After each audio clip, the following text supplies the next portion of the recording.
Hello. हाँ, तो dear students, आप लोगों को पहले भी मैंने बहुत सारे वीडियोस बनाए, आप लोगों ने देखे, लाइक करे, हमें बहुत अच्छा लगा। अब आज हम पढ़ेंगे इतिहास कि कहाँ से इतिहास की स्टार्टिंग होती है।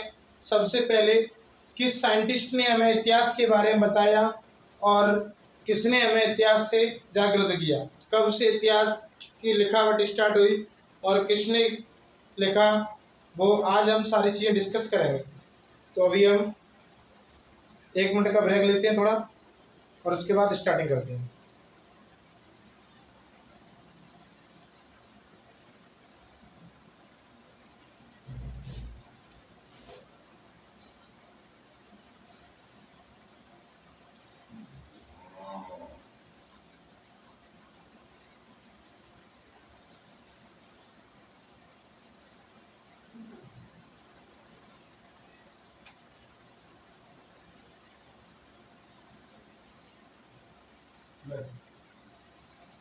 हाँ, तो आ जाइए, जल्दी से जल्दी शेयर कर दीजिए, जुड़ जाइए ऑल स्टूडेंट्स। चलो स्टार्टिंग करते हैं। आज डेट है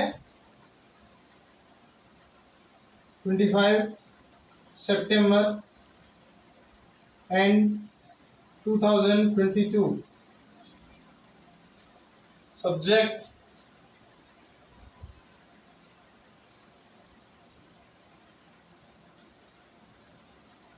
हिस्ट्री।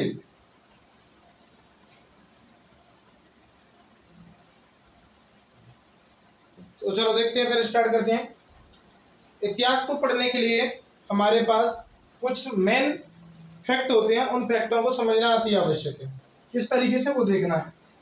तो यहाँ इतिहास के मुख्य तथ्य, इतिहास के मुख्य तथ्य, तो इन तथ्यों को समझ लेंगे तो इतिहास हमें बहुत ही जल्द, बहुत ही अच्छे तरीके से समझ में आएगा। और इतिहास को जानने के लिए इन फैक्टों को समझना जरूरी है। क्यों? क्योंकि यही फैक्ट हमें हर एंशिएंट में एंड हर घटना में हमें देखने को मिलेंगे। तो इन फैक्टों को बस ध्यान से देखना है। वैसे भी मैं आप सब लोगों को बता दूं कि इतिहास को जानने के लिए हमें 3 चीजें अति आवश्यक है। कब, कौन, कहाँ, कैसे। कब माने कोई घटना घटी तो वो कब घटी, है ना, कहाँ घटी, किससे घटी, और उस घटना में क्या हुआ, किसकी वजह से घटी। तो ये सारी चीजें, छोटी मोटी चीजें हैं, वो अपने को जानना जरूरी है। तो चलिए फिर स्टार्ट करते हैं। इतिहास के मुख्य तथ्य। तो सबसे पहले देखो, पहला स्टेप आता है हमारा भाषा का विकास। भाषा का विकास। सेकंड स्टेप दर्शन एवं अध्यात्म। दर्शन एवं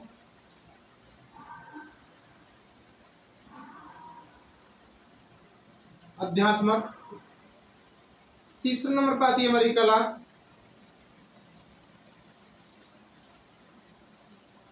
फोर्थ नंबर पे है पर्व एंड त्योहार, पर्व और त्योहार।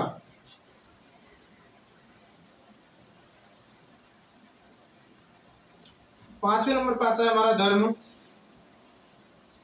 और लास्ट के नंबर पर आती है संस्कृति, या फिर बोला जाए तो सांस्कृतिक विकास। सांस्कृतिक विकास। और 6 नंबर पे एक चीज और रह गई है जो अति आवश्यक है, व्यवहार एवं आस्था। सभी स्टेपों को हम बड़ी गहराई से समझने की कोशिश करेंगे। देखिए, इतिहास को समझना है तो सबसे पहले हमें भाषा को समझना होगा, क्योंकि बिना भाषा के इतिहास हो ही नहीं सकता। आप सभी लोग भी जानते होंगे कि भाषा बहुत जरूरी है। बोलना है, विचारों को आदान प्रदान करने की जो युक्ति होती है उसी को हम भाषा यानी कि लैंग्वेज बोलते हैं। तो भाषा का विकास इतिहास में जब शुरुआत हुई तो किस भाषा में लिखा गया, कैसे लिखा गया, है ना। दूसरा नंबर पर आता है दर्शन एवं अध्यात्म। दर्शन एवं अध्यात्म का मतलब होता है कि हमें उसके बारे में किसने बताया और कौन से टाइम पे किस व्यक्ति ने हमें इतिहास से परिचय कराया, ये सारी चीज दर्शन और अध्यात्म में सीखेंगे। कला, कला क्या होती है? कला होती है भाई मूर्ति कला होती है, चित्रकला होती है ना, और भी बहुत सारी चीजें हैं जो अपने हाथ का हुनर होता है ना, वही कला मानी जाती है। नेक्स्ट नंबर पर आता है पर्व और त्योहार। देखिए पर्व और त्योहार सीखने के लिए सबसे पहले मतलब इन पर्व और त्योहार को सीखने के लिए हमें पहले धर्म को समझना होगा। क्यों? क्योंकि व्यवहार, पर्व और त्योहार ये सारी चीजें धर्म के अकॉर्डिंग ही आती हैं, और धर्म को समझने से पहले हमें आस्था को समझना पड़ेगा। क्यों? क्योंकि जिस इंसान की जिस चीज में आस्था होती है वो उसी धर्म का आचरण करता है, सिंपल सी बात है। एग्जाम्पल के तौर पे अगर देखा जाए तो जैसे हिंदू है तो श्री राम ब्रह्मा विष्णु को मानते हैं ना, और भी बहुत सारे देवी देवता हैं उनके बारे में मानते हैं। अगर मुस्लिम है तो इस्लाम धर्म के बारे में जानना होगा, अगर ईसाई है तो फिर हमें ईसा मसीह के बारे में जानना होगा। तो इसी प्रकार हमें धर्म को समझना होगा। तो जिस इंसान की जैसी आस्था होती है वो उसी आस्था के अकॉर्डिंग ही अदर पर्सन से बिहेवियर रखता है। बिहेवियर व्यवहार को बोलते हैं। ओके, तो व्यवहार और आस्था, जिस इंसान की जैसी आस्था होगी वैसे ही धर्म का आचरण करेगा वो, यानी कि व्यवहार करेगा। तो चलिए देखते हैं, हमारा जो हिंदू धर्म है ना बहुत ही पुराना धर्म है, और हमारे हिंदू धर्म को ही सनातन धर्म भी कहा गया है, और इसलिए अनेक और ऋषि महात्मा हुए, अनेक फेमस पर्सन्स हुए जिन्होंने हमें समय समय पर इंडिकेट किया और हमारे प्रेरणा स्रोत बने। तो ये चीज हमने सबने सीख ली है। सांस्कृतिक विकास का मतलब ये होता है कि देखो संस्कृति क्या है कि टाइम टू टाइम चेंजिंग होती रहती है ना, समय के अकॉर्डिंग संस्कृति चेंजिंग होती रहती है, इसलिए कहा गया है सांस्कृतिक विकास। सांस्कृतिक विकास होता है वो समय के अकॉर्डिंग बदलता रहता है। तो इसके बाद में चलो अब हम समझते हैं कि इतिहास का विभाजन किस प्रकार से हुआ और कैसे हुआ।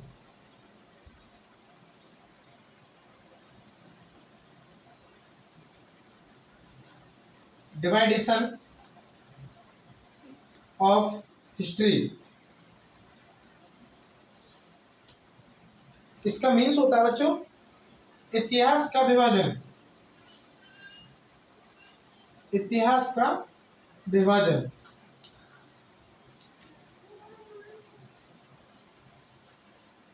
आई होप कि आप सब लोगों को समझ में आ रहा होगा। ओके, चलिए देखते हैं इतिहास के विभाजन के तौर पे अगर हम देखा जाए तो सबसे पहले हम लोगों को जेम्स टॉमासन, सबसे पहले हमारे साइंटिस्ट कौन थे? जेम्स टॉमासन। जेम्स टॉमासन एक ब्रिटिश साइंटिस्ट थे और इन्होंने हमें टाइम था इनका 1816 ईस्वी, यानी कि एसी।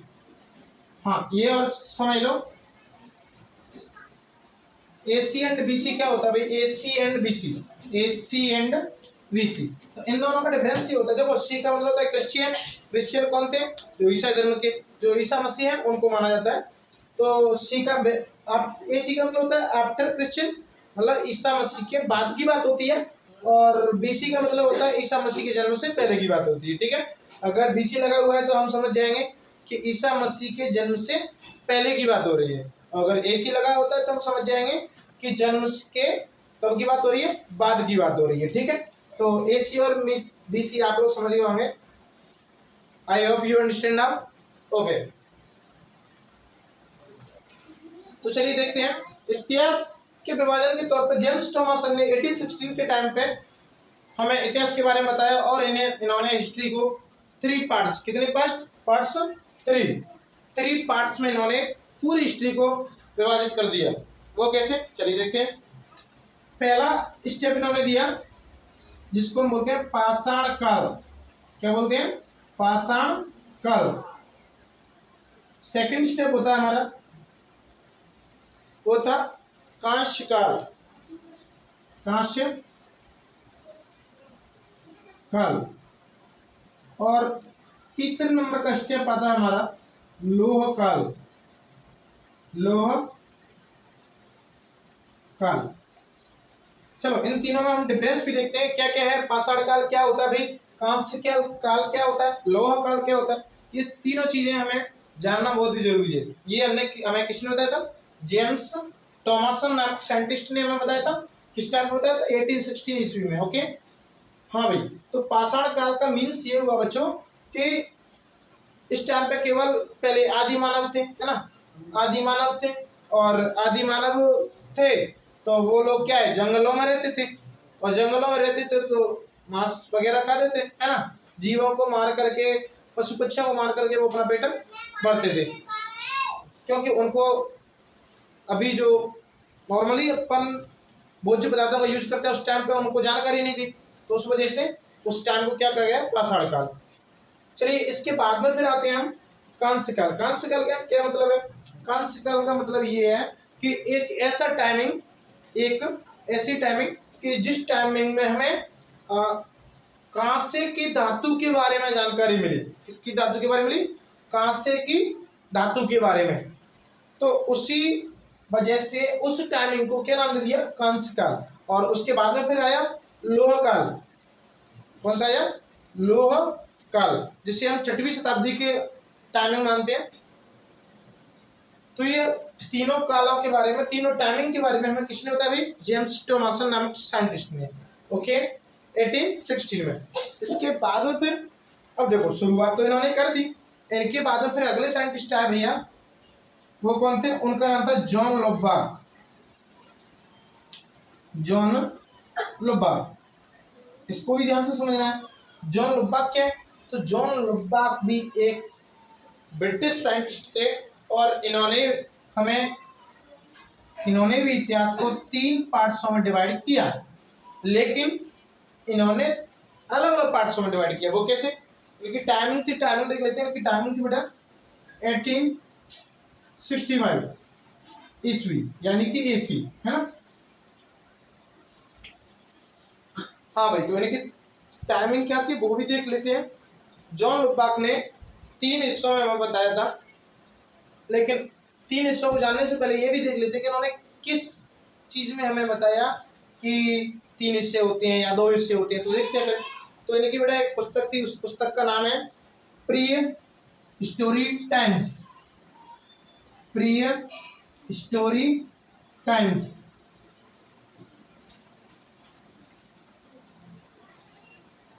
प्री स्टोरी टाइम्स, ये इनकी बुक का नाम है। और आप लोग भी देखो, ये यूपीएससी स्टैंडर्ड का है, तो आप लोग अपना जो भी नोट्स बनाना चाहें तो इस तरीके से आप लोग बनाते रहना साथ ही साथ। ओके, और कोई भी अगर प्रॉब्लम्स आती हैं तो आप मेरे कमेंट बॉक्स में कमेंट करके बता देना, ठीक है, मैं सॉल्व कर दूंगा। ओके चलिए तो देखते हैं इनकी 3 टाइमिंग कौन कौन सी थी। पूर्व पाषाण काल, पूर्व पाषाण काल,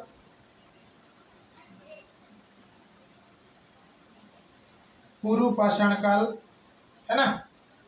दूसरा आता भैया मध्य पाषाण काल, मध्य पाषाण काल।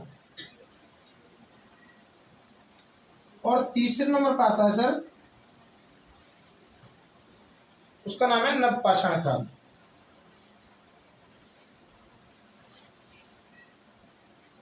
नव पाषाण काल। तो देखिए यहां से हमें एक जानकारी और मिलती है कि इन तीनों की टाइमिंग से पता चलता है कि इसने ना तो कांस्य काल के बारे में नॉलेज दी, ना ही लोह काल के बारे में नॉलेज दी। इसने हमें किस चीज के बारे में नॉलेज दी, ओनली टू ओनली पाषाण काल के बारे में। ठीक, इसने पाषाण काल को ही 3 हिस्सों में बराबर बराबर डिवाइडेशन कर दिया। कौन कौन से हिस्से, पूर्व पाषाण काल, मध्य पाषाण काल एंड नव पाषाण काल। ओके चलिए, तो हमारे 1-2 क्वेश्चन बन रहे हैं, उन क्वेश्चनों को ध्यान सुनिए। पाषाण काल की जो शुरुआत है वो किसने की थी, जॉन लोबाक ने की थी। हालांकि इन्होंने पाषाण काल के बारे में थोड़ा बहुत बता दिया था, लेकिन डिटेल से, विस्तृत से किसने बताया, जॉन लोबाक साइंटिस्ट ने बताया। उनकी टाइमिंग थी 1865 ईस्वी, है ना। और इन्होंने 3 हिस्सों में पाषाण काल को तोड़ा। पूर्व पश्चिम काल, मध्य पश्चिम काल, नव पश्चिम काल, राइट। ओके, चलिए तो अभी इतना आप लोग नोट कर लो, 1 मिनट का टाइम है, फिर मुझे आगे भी बताएंगे। Carry on.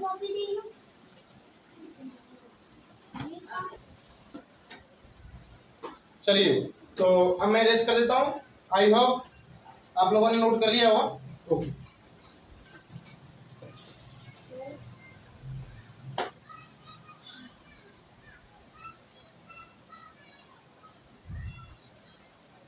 अगर कोई स्टूडेंट रह गया हो तो 1 मिनट और मैं देता हूँ आप लोगों को नोट करने के लिए, नोट कर लेना।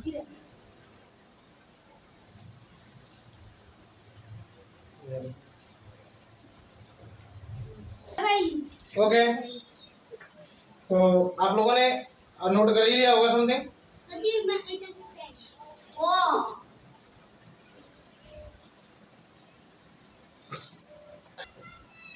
ओके,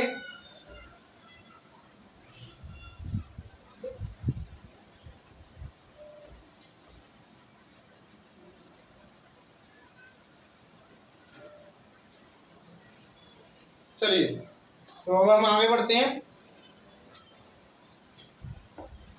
तो इतिहास का शुभारंभ सिंधु घाटी सभ्यता से माना जाता है। सिंधु घाटी सभ्यता से ही हमें इतिहास के प्रूफ, एविडेंस मिले हुए हैं और वहीं से हम इतिहास को पढ़ना स्टार्टिंग करेंगे। तो चलिए स्टार्टिंग करते हैं।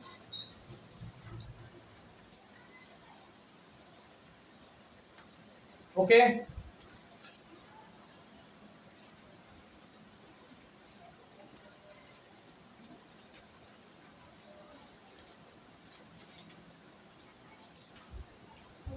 ये सामने इसलिए बनाया क्योंकि इधर हम जो थोड़े अपने जो सब्जेक्ट से, हाँ जी, तो यहाँ मैं हेडिंग लिख देता हूँ,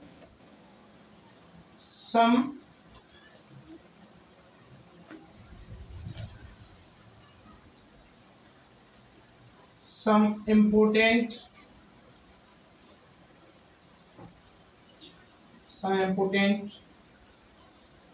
fact।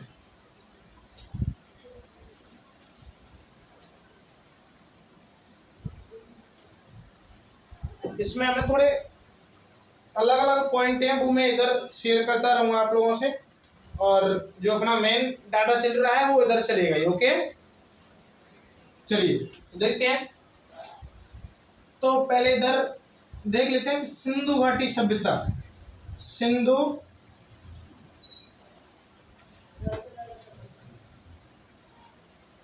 घाटी सभ्यता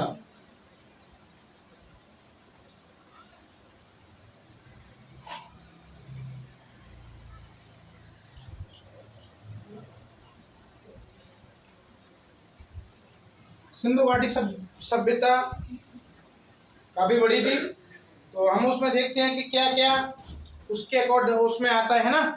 चलिए, तो सिंधु घाटी सभ्यता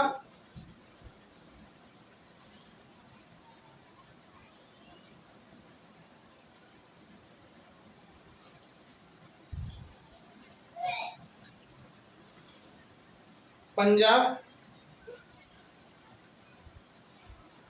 जो कि इंडिया का एक अलग स्टेट है ना, पंजाब, राजस्थान,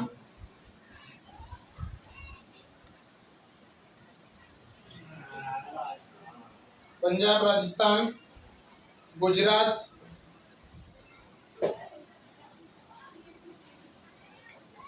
पंजाब, राजस्थान, गुजरात, उत्तर प्रदेश,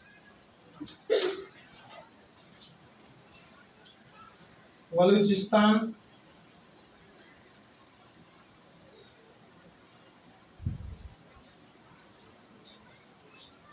एंड हरियाणा,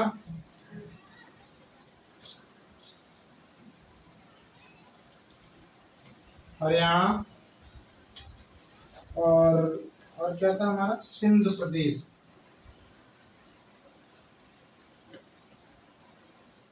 सिंध, देखें, इतने पूरे एरिया को हम सिंधु घाटी सभ्यता कहते थे। क्या कहते कितने? सिंधु घाटी सभ्यता। तो भाई सिंध प्रांत बोला जाता है, जो कि आज की दुनिया में देखा जाए तो जो पाकिस्तान का एक स्टेट है सिंध प्रदेश, उस सिंध प्रदेश का एक डिस्ट्रिक्ट है, उसको बोलते हैं लड़काना जिला। कौन सा जिला है? लड़काना। लड़काना जिला, वहां पे भी सिंधु घाटी सभ्यता के कुछ साक्ष्य मिले हैं। और हमारे इंडिया का पंजाब, राजस्थान, गुजरात, उत्तर प्रदेश और हरियाणा, ये बलूचिस्तान हमारे इंडिया का नहीं है, बट ये अलग कंट्री का है, लेकिन ये उस टाइम में पहले था, सिंधु घाटी सभ्यता का ये पार्ट था। ओके, तो इसको समझने के बाद में अब हम देखो, आप सभी लोगों को एक बात बोलना चाहूंगा मैं कि हिस्ट्री में तमाम साइंटिस्ट आते हैं, तो ऐसा नहीं है कि एक ही साइंटिस्ट के ऊपर पूरी हिस्ट्री बना दी जाए, ऐसा तो होता नहीं है। अलग अलग साइंटिस्टों की अलग अलग थ्योरी होती है जो कि इतिहास में दर्शाई जाती है, और सब साइंटिस्टों की थ्योरी का एक निचोड़ होता है, उसको इतिहास के सुनहरे पन्नों में लिखा जाता है। ठीक, तो आज हम अब देखते हैं कि जो सुनहरे पन्नों में क्या लिखा है और किस तरीके से इतिहास को डिवाइडेशन किया गया। चलिए देखते हैं। नेक्स्ट, और भी छोटी मोटी चीजें हैं वो इधर मैं बता देता हूं आपको पहले ही। सिंधु घाटी सभ्यता का एक और है प्रसिद्ध स्थल है, इसको बोलते हैं लोथल। क्या बोलते हैं भाई? लोथल। और यहां से हमें देखते हैं क्या साक्ष्य मिला है।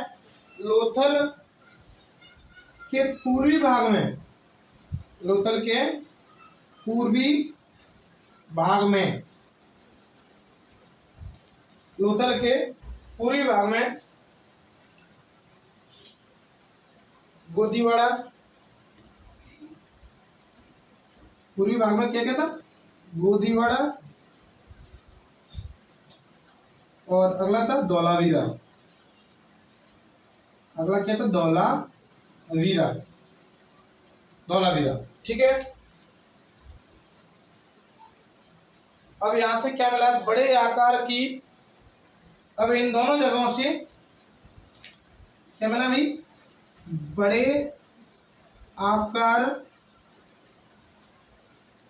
आकार की एक क्या मिली है? शिलालेख मिले। शिलालेख, शिलालेख जानते हो? शिलालेख वो होता है जो बड़े बड़े पत्थर होते हैं ना, उन पत्थरों पे जो लिखावट कर दी जाती है, उन पत्थरों को ही हम शिलालेख कहते हैं। और उस शिलालेख पे क्या मिला है वो भी हम देखना चाहेंगे। उस शिलालेख पे 10 चिन्हों वाला,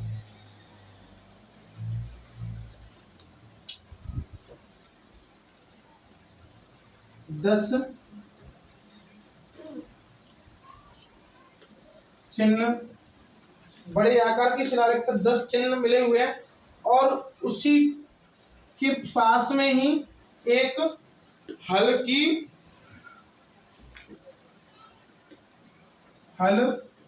की प्रतिकृति मिली हुई है,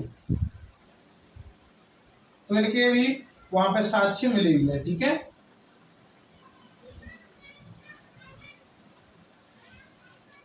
ये चीजें कहां से मिली? लोथल।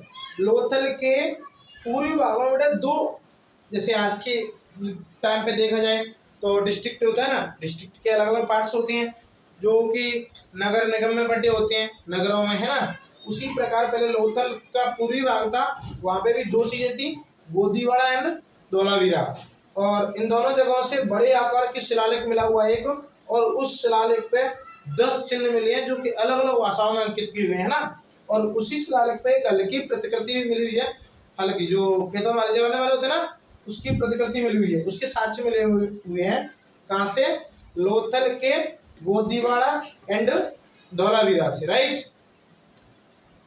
आई hope are you understand now. और चलिए अब आगे देखते हैं।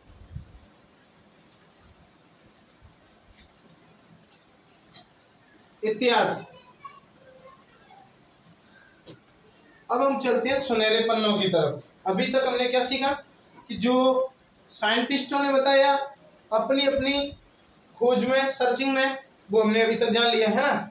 तो अब हम चलते हैं जो सुनहरे पन्नों में क्या हो रहा है हिस्ट्री के में, वो अब हमें पढ़ना है। तो देखिए, इतिहास प्रागैतिहासिक, प्रागैतिहासिक, और दूसरा था कौन, मध्य, मध्य इतिहास, और भैया तीसरे नंबर पर आता है हमें कौन सा आता है अभी, तीसरे नंबर पे है प्रागैतिहासिक मध्य इतिहास। हाँ जी, तीसरे पे आता है आधुनिक इतिहास। ध्यान से देखेंगे, प्रागैतिहासिक का मतलब होता है कि जब मानव कुछ भी नहीं सीखा था, ना तो पहले राजा होते थे, ना ही मंत्री परिषद, कुछ भी, मतलब राज्य को वो तो पहले जानते ही नहीं थे लोग आप।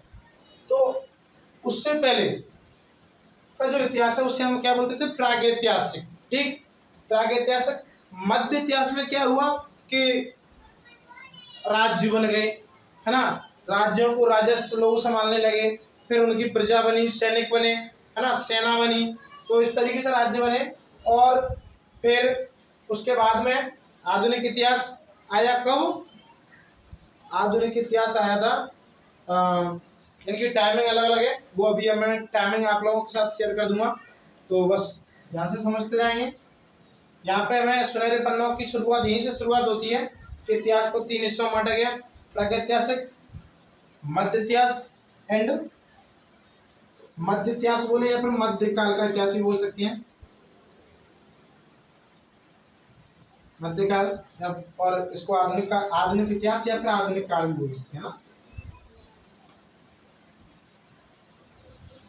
आधुनिक। आप सभी लोग इस बात से कंफ्यूज मत होना कि बुक्स में अलग है और ये चीजें अलग है। देखो, हर किताब में अलग अलग चीजें होती है, लेकिन आप लोगों को जो मैं पढ़ाने जा रहा हूँ ये चीजें यूपीएससी लेवल की है, तो आप लोग वही इन चीजों को ध्यान से पढ़ना जो यूपीएससी की तैयारी करना चाह रहे हैं, माने आईएएस। तो अब हम जानना चाहेंगे कि प्रागैतिहासिक काल क्या था, मध्यकाल तो भी बहुत टाइम लगेगा, पहले प्रागैतिहासिक काल को पढ़ती है। प्रागैतिहासिक काल का भैया एक और नाम था, उसको जैसे इन लोगों के नाम हो गए ना, वैसे इसका इसका एक और नाम था आद इतिहास, है ना, आद इतिहास या फिर आदिकाल भी बोल सकते हैं, आदिकाल। ओके, तो थोड़ा थोड़ा सा शॉर्ट में मैं बताता जाता हूं कि जहां पुरातात्विक स्रोत मिले हैं, जहां पे बहुत सारी खुदाई हुई तो वहां पुरातात्विक स्रोत मिले हुए हैं, उसे प्रागैतिहासिक, और इसी को आद्य भी बोला जाता है, आद्यकाल या आद्यकाल काल भी बोला जाता है, जिस काल में पुरातात्विक स्रोत उपलब्ध हो चुके हैं, लेखन कला का भी प्रमाण मिल चुका है, तो लेकिन उनको अलग अलग लिपि, अलग अलग भाषा में लिखे होने की वजह से उनको पढ़ा नहीं गया, अलग अलग लिपि और भाषा में होने की वजह से उनको पढ़ा नहीं गया, तो इसलिए उसे आदि इतिहास काल बोला जाता है। चलिए अब हम यहाँ से आगे पढ़ते हैं कि लिपि क्या होती है सर, क्योंकि लिपि को भी तो जानना जरूरी है ना। देखिए, लिपि सिंधु घाटी के टाइम पे बेटे 2 तरह की लिपि थी। लिपि सर कितने टाइप की थी, 2। कौन कौन सी, एक बोली जाती है यूनिक लिपि, यूनिक लिपि, और दूसरी लिपि होती है हायरोग्लिफिक्स लिपि, हायरोग्लिफिक्स।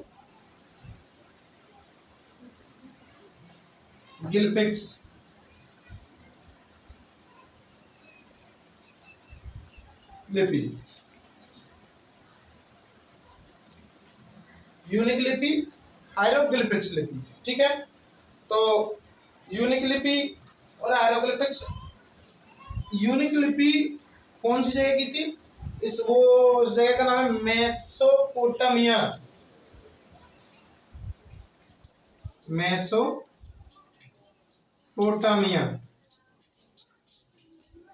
ये मेसोपोटामिया की लिपि थी। और ये वाली लिपि थी ना, ये थी मिस्र की। कहाँ की थी?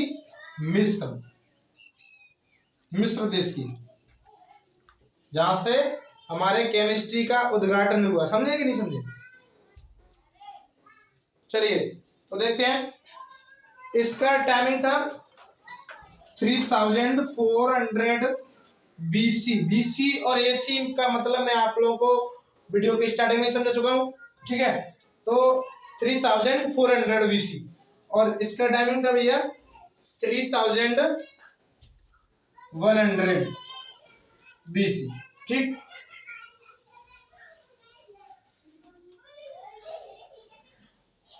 तो ये चीजें हम समझ चुके हैं। हाँ, इसके बारे में समझना था हमें, तो इसको और थोड़ा समझ लेते हैं। मैं इसको थोड़ा नीचे बता देता हूं।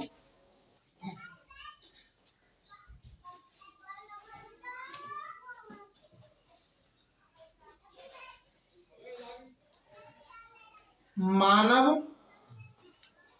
सभ्यता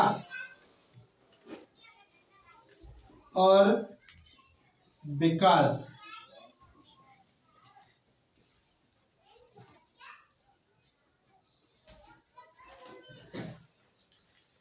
मानव सभ्यता और विकास के स्रोत जिस काल में मिले हैं,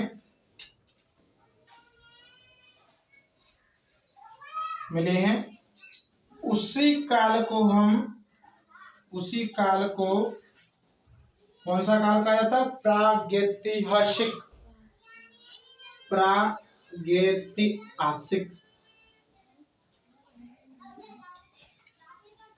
काल कहा जाता है। ठीक है, कहा जाता है। ओके, तो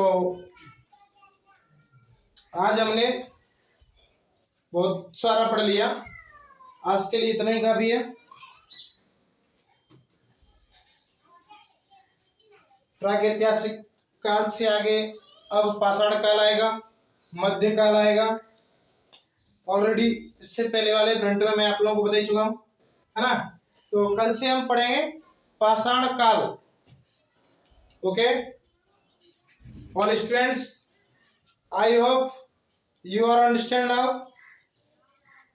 हमारे चैनल को लाइक और सब्सक्राइब जरूर करना, और कहीं भी कोई भी प्रकार की मिस्टेक्स है और आप लोगों की कोई भी प्रकार की गलतफहमी है, माने कोई भी प्रकार की आप लोगों को प्रॉब्लम है या कोई चीज समझ में नहीं आई, किसी को अगेन ट्राई अंडरस्टैंड करना है, तो आप लोग मेरे कमेंट बॉक्स में कमेंट कीजिए।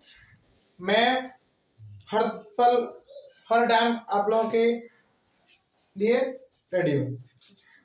थैंक यू, जय हिंद।